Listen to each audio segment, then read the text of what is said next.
बिस्मिल्लाहिर्रहमानिर्रहीम। अस्सलाम वालेकुम स्टूडेंट, उम्मीद है कि आप सब खैरियत से होंगे। आज इस वीडियो में हम डिस्कस करने जा रहे हैं इंट्रोडक्शन टू वायरसेस। इससे पहले हम माइक्रोबायोलॉजी डिस्कस कर चुके हैं, बैक्टीरिया के बारे में भी डिस्कस कर लिया है, बैक्टीरिया की टाइप्स के बारे में डिस्कस कर लिया है। अगर आपने वो वीडियो नहीं देखी तो आप चैनल पर वो वीडियो देख सकते हैं। तो आज हम इस वीडियो में हम डिस्कस करेंगे वायरस के अबाउट कि वायरस क्या है, ये कहाँ कहाँ पे पाया जाता है और इसका जो है ना वो सेल्स कैसे होता है, वो रहता कैसे है। तो ये सारी डिटेल या फिर इसकी शेप्स क्या कौन कौन सी होती हैं उनके बारे में डिस्कस करेंगे। पढ़ते हैं। Virus is an infectious microbe consisting of a segment of nucleic acid either DNA और RNA surrounded by the protein code. Virus जो है ना वो इन्फेक्शियस माइक्रोब्स है। माइक्रोब्स क्या होते हैं? माइक्रोब वो छोटे ऑर्गेनिज्म, स्मॉल टीनी क्रिएचर्स जो आम आंख से नहीं नज़र आते, जिनको देखने के लिए हम माइक्रोस्कोप इस्तेमाल करते हैं। तो वायरस वायरस जो हमारे पास है वो इन्फेक्शियस यानी कि इन्फेक्शन फैलाने वाला माइक्रोब्स है, consisting of segment of nucleic acid, यानी कंसिस्ट करता है, इसके पास होता है न्यूक्लिक एसिड अदर डीएनए और आरएनए। उस न्यूक्लिक एसिड में डीएनए होता है या फिर आरएनए, दोनों में से एक हो सकता है या दोनों भी उसमें मौजूद हो सकते हैं। Surrounded by a protein code, और वो जो उसका जो कोड होता है उस सराउंड किया होता है उस न्यूक्लिक एसिड को, वो प्रोटीन के साथ, यानी कि उस न्यूक्लिक एसिड होता है वो प्रोटीन के साथ कोड होता है। और virus can not replicate alone. Virus जो है ना वो कहीं कभी भी अकेला न रह सकता है, ना फिर अपने आप को जो है कॉपीज बना सकता है, अपनी जो है ना वो ज़्यादा बढ़ सकता है। It must infect cell and use component of the host cell to make copies of it cell. It must infect cell, यानी किसी भी सेल के ऊपर को इन्फेक्ट करेगा, किसी भी सेल पे अपनी जगह बनाएगा, and use component of the host cells, और फिर होस्ट सेल के कंपोनेंट यूज करके to make copies of cell, अपनी कॉपीज बनाएगा, यानी कि अपनी रिप्रोडक्शन करेगा, अपना मुख्तलिफ हिस्सों में डिवाइड होगा। सेल के ऊपर एक्ट करके, किसी भी होस्ट सेल के ऊपर एक्ट करके फिर जो है ना ये बढ़ेगा आगे, ये अकेला नहीं रह सकता।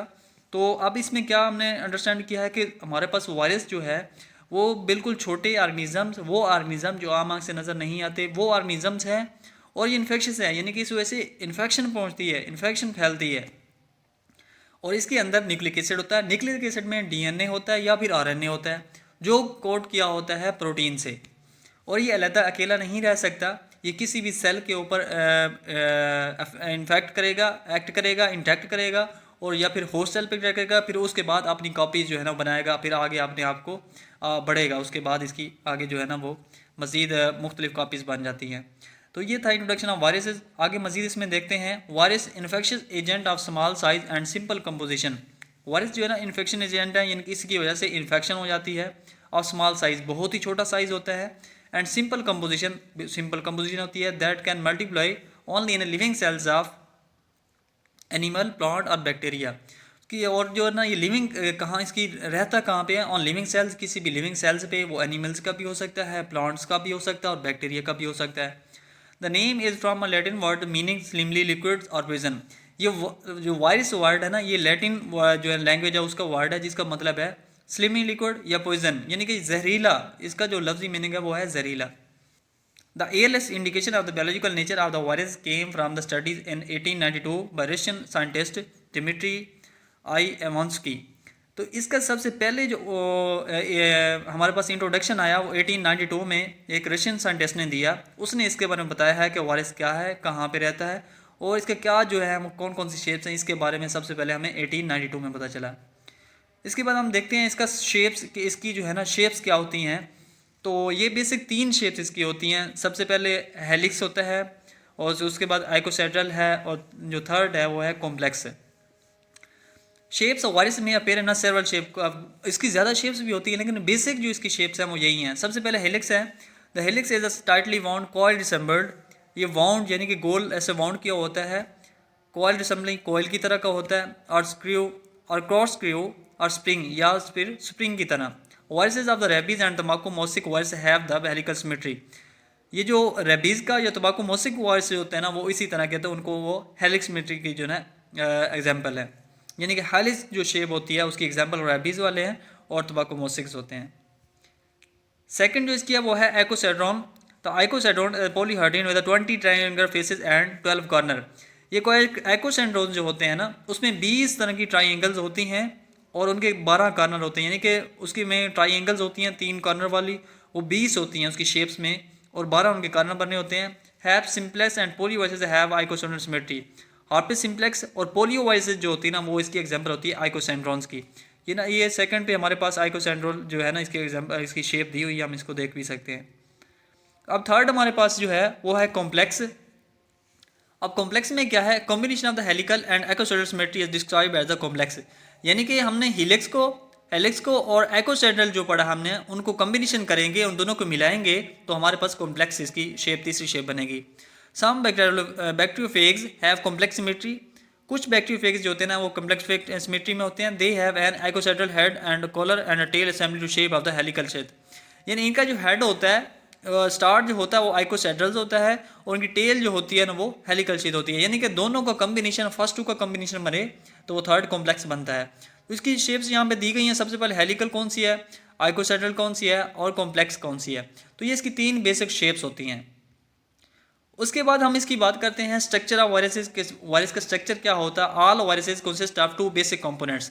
तमाम वायरस जो होते हैं ना, उसके 2 बेसिक कंपोनेंट होते हैं। फर्स्ट कौन सा है, core of nucleic acid the genome, यानी कि उसके ऊपर न्यूक्लिक एसिड का जो कोर होगा वो जीनोम का होगा। Code of protein known as a capsid, और प्रोटीन का जो कोर होगा उसको हम कैप्सिड बोलेंगे। अब जीनोम और कैप्सिड के बारे में थोड़ा सा देखते हैं। जीनोम क्या है, the genome contain either DNA और आरएनए। जीनोम में डीएनए होगा या फिर आरएनए होगा, बट नॉट बोथ, दोनों नहीं हो सकते। And the nucleic acid occurs in a double strand और सिंगल स्ट्रैंड फॉर्म, और उनका जो न्यूक्लिक एसिड होता है वो डबल स्ट्रैंड में या फिर सिंगल स्ट्रैंड, दोनों में हो सकता है। द जीनोम में बी फोल्डेड, कंसोलिडेटेड और कॉइल्ड। ये जीनोम जो होते हैं ना, वो फोल्ड किए होते हैं या फिर कॉइल, यानी कि गोल जैसे स्प्रिंग नुमा, इस तरह की इसकी शेप्स होती है। कैप्सिड क्या है, the capsid protect the genome. ये कैप्सिड जो है ना, वो जीनोम जो हम पीछे पढ़ के आए हैं, जो कंटेन डीएनए या आरएनए को करता है, या फिर उसमें डबल स्ट्रैंड या सिंगल स्ट्रैंड जो उनका न्यूक्लिक एसिड होगा, ये उसको प्रोटेक्ट करेगा। It also give shape the viruses and is responsible for helical, icosahedral and complex symmetry. और ये जो है ना, इसकी वजह से, कैप्सिड की वजह से ही वायरस की शेप बनती है। वो कौन कौन सी शेप्स हैं, वो हेलिकल हम पढ़ के हैं, आइकोसेड्रल पढ़ के हैं, या फिर कॉम्प्लेक्स सिमेट्री पढ़ के हैं। थर्ड जो इसमें है वो इन्वेल्प क्या होता है। Many viruses are surrounded by the flexible membrane known as envelope. Virus जो होते हैं वो सराउंड के होते हैं फ्लेक्सिबल मेम्ब्रेन से, यानी कि उनके ऊपर एक्स्ट्रा मेम्ब्रेन होती है, नोन एज इन्वेल्प, उसको हम इन्वेल्प बोलते हैं। It is compose of lipid and protein. वो जो इन्वेल्प होती है, वो जो मेम्ब्रेन होती है, वो लिपिड्स और प्रोटीन की बनी होती है। And similar to the host cell membrane except that include viral specified component. यानी कि बाकी जो होस्ट सेल्स हैं उनकी तरह सिमिलर होती है। बाकी होस्ट सेल की जो सेल मेम्ब्रेन है तो वो भी इसी प्रोटीन और लिपिड के साथ बनी होती है। That include viral specified component. कुछ ऐसे स्पेसिफाइड वायरल कंपोनेंट होते हैं उनके अलावा, यानी कि तमाम वायरसेस जो होते हैं, जो जिनके ऊपर इन्वेलप मौजूद होता है, वो ज़्यादातर जो इन्वेलप हैं उनकी जो सेल मेम्ब्रेन है वो बनी होती है लिपिड और प्रोटीन से। यानी कि जिस तरह बाकी सेल्स की बनी होती है उसी तरह उसकी बनती है। लेकिन कुछ हमारे पास स्पेसिफाइड वायरल कंपोनेंट ऐसे हैं, उनकी वैसी नहीं होती, उनकी चेंज होती है। नेक्स्ट पॉइंट हमारे पास वो आया virion. A completely assembled virus outside its host cell is a virion. एक मुकम्मल वायरस जो होस्ट सेल के बाहर मौजूद होता है, यानी किसी भी सेल पे इंटरेक्ट इसने किया होता है, उसको हम वायरोन कहते हैं। Virion lack of the chemical machinery for generating energy and synthesizing large molecules. Virion जो होता है ना, उसमें केमिकल्स नहीं होते, केमिकल मशीनरी नहीं होती कि वो खुद एनर्जी बना सके या फिर मॉलिक्यूल्स मज़ीद कोई मॉलिक्यूल्स बना सके।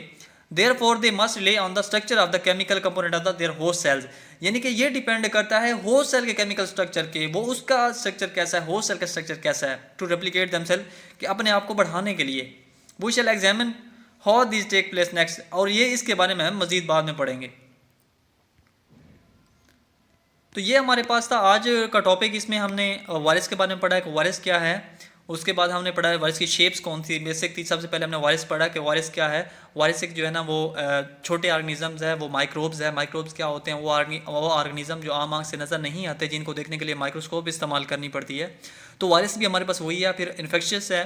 इन्फेक्शियस मतलब हमें या इसकी वजह से हमें इन्फेक्शन हो सकती है, और ये अकेला नहीं रह सकता, ये किसी भी होस्ट सेल के ऊपर जो है ना वो बॉइंड करके फिर रहता है, उसकी वजह से फिर अपने आप को रेप्लिकेट करता है। और इसमें डीएनए या आरएनए पाया जाता है, डबल स्ट्रैंड भी होता है और सिंगल स्ट्रैंड भी होता है। फिर हमने इसकी शेप्स पढ़ी हैं। सबसे पहले शेप्स कौन सी, हेलिकल पढ़ी है, आइकोसेंड्रल पढ़ी है, या कॉम्प्लेक्स पढ़ी है। और उसके बाद हमने इसका पढ़ा है कि वो कंपोजिशन क्या थी, कौन कौन चीज़ों से मिलकर बना हुआ है। स्टूडेंट, इस वीडियो में हमने वॉइस के बारे में डिस्कस किया। अब नेक्स्ट वीडियो में हम डिस्कस करेंगे कल्चर मीडिया के बारे में। इंशाल्लाह नेक्स्ट वीडियो में मिलते हैं। तब तक रखिए अपना ख्याल। खुदा हाफिज़।